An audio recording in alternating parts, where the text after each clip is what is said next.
Guys, आज का हमारा टॉपिक है एबल टू। एबल टू की हिंदी होती है सक्षम, समर्थ और योग्य।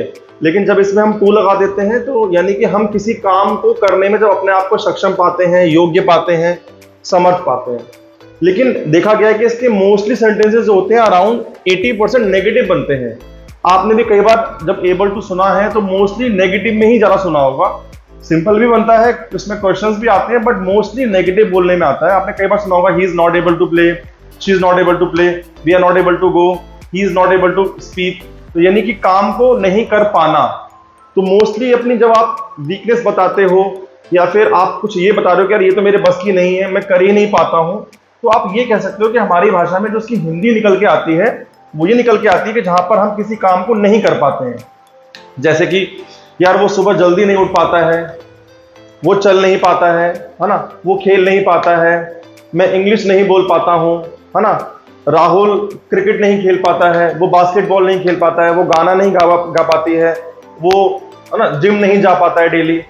तो काइंड ऑफ सेंटेंस है जहां पर हम ये यूज समझते हैं कि ये तो यार मेरे बस की नहीं है, ये मैं कर ही नहीं पाता हूँ, इसको काम को करने में मैं सक्षम ही नहीं है।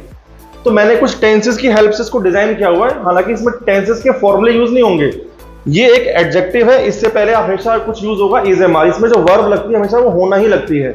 तो आइए कुछ देखते हैं जरा। जैसे कि मान लीजिए प्रेजेंट इंडेफिनिट टेंस है, तो आप ये समझ लीजिए, क्योंकि इंडेफिनिट टेंस आपने काफी बार पढ़ा होगा, तो उसकी हिंदी लास्ट में ये सब चलती है कि मैं ता है, ती है, ते है। तो उसके बिहार पे इसको आप ये समझ लीजिए कि एबल टू का जब यूज समझेंगे आप प्रेजेंट इंडेफिनिट टेंस में, तो उसकी हिंदी बन जाएगी पाता है, पाती है। और नेगेटिव बोलेंगे जैसे कि वो बोल नहीं पाता है, वो खेल नहीं पाता है, वो सुबह जल्दी नहीं उठ पाता है। तो वो सेंटेंस, उन सेंटेंस में आपको यूज करना होगा इज एम आर का। ठीक है, जैसे कि मैंने एक सेंटेंस बनाया है, वो खेल नहीं पाता है, वो खेल नहीं पाता है, तो ही में is not able to play. अगर मैं अपनी बात करूं, जैसे कि मैं सुबह जल्दी नहीं उठ पाता हूं, तो यहाँ पे आई आ जाएगा, आई में आएगा M, I am not able to wake up early in the morning. तो प्रेजेंट इंडेफिनिट में हमेशा इसको यूज करना है इज एम आर। क्योंकि मैं दोबारा बोल रहा हूं, क्योंकि इसमें जो इसकी हिंदी रहती है, हम जो बोलते हैं वो है मैं उठ नहीं पाता हूं, बोल नहीं पाता हूं। एक्चुअल में जो हिंदी है वो ये है कि मैं उठने में सक्षम नहीं हूं, मैं खेलने में सक्षम नहीं हूं, मैं बोलने में सक्षम नहीं हूं। ठीक है, आइए बात करते हैं प्रेजेंट कॉन्टिन्यूअस की।